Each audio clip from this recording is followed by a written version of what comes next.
Cita Citata memamerkan cincin di jari manis dalam unggahan terbarunya. Cita Citata kini mulai mengumbar hubungan asmaranya dengan Didi Mahardika. Semenjak kabar Didi Mahardika bercerai dari Rosma Nizar, keduanya tak ragu lagi membagikan kemesraan mereka di sosial media. Terkini, Cita Citata melihatkan cincin di jari manisnya. Dalam foto, tampak perempuan berusia 27 tahun itu memejamkan mata.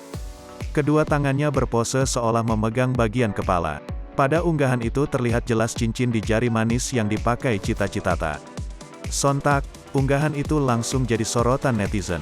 Dalam keterangan, pelantun lagu "Sakitnya Tuh di Sini" itu menyebut nama akun Instagram Didi Mahardika.